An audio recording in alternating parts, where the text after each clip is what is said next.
విజయ్ దేవరకొండని బాలీవుడ్‌లో దారుణంగా అవమానించిన హీరోయిన్ తండ్రి లేటుగా వెలుగులోకి వచ్చింది. ఆమె యాక్టింగ్ కూడా అంతంత మాత్రమే. నెపోటిజం, బ్యాడ్ స్టోరీ సెలక్షన్‌తో ఇండియాలోనే ఎక్కువ ట్రోలింగ్‌కు గురైన హీరోయిన్‌లో తాను ఒకరు. ఇప్పుడిప్పుడే కెరీర్ కాస్త గాడిలో పడినట్లు కనిపిస్తోంది. ఈ క్రమంలోనే ఆమె నటుడు విజయ్ దేవరకొండ సినిమాపై చేసిన కామెంట్స్ వైరల్ గా మారాయి. Rowdy boy Vijay Deverakonda career లో బిగ్గెస్ట్ డిజాస్టర్ లైగర్. ఆ సినిమా ప్రస్తావన తీసుకురావడానికి కూడా అందులో నటించిన నటులు టెక్నీషియన్స్ సాహసం చేయరు. భారతీయ సినిమా చరిత్రలో మోస్ట్ ట్రోలింగ్ కి గురైన సినిమా ఇది కాగా, ఈ సినిమాతో బాలీవుడ్ యాక్ట్రెస్ అనన్య పాండే తెలుగులోకి డెబ్యూ చేసింది. ఇది ఆమె ఫస్ట్ పాన్ ఇండియన్ ప్రాజెక్ట్. ఈ సినిమా ప్రమోషన్స్ లో విజయ్ అనన్యల మధ్య కెమిస్ట్రీ చూసి ఇండియన్ ఫిల్మ్ ఇండస్ట్రీ అంతా షాక్ అయింది. కానీ ఈ సినిమా గురించి ఆమె చేసిన కామెంట్స్ ప్రస్తుతం వైరల్ గా మారాయి.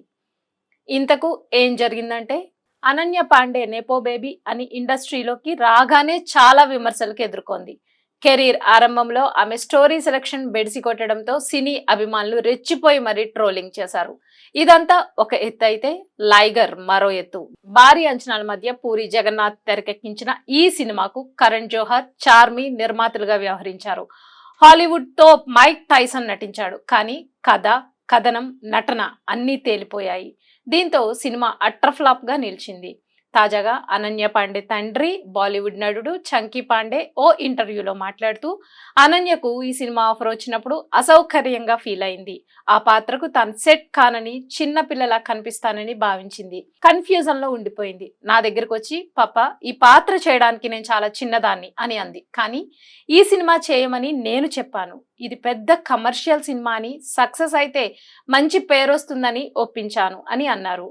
అంతకుముందు ఓ షోలో అనన్య కూడా మాట్లాడుతూ, పేరెంట్స్ చెప్పడంతోనే ఈ సినిమా చేశాను అంది. ప్రస్తుతం ఈ వ్యాఖ్యలు సోషల్ మీడియాలో వైరల్ అవుతున్నాయి. సినిమా ఫ్లాప్ కావడంతోనే ఇలాంటి వ్యాఖ్యలు చేస్తున్నారని పలువురు మండిపడుతున్నారు.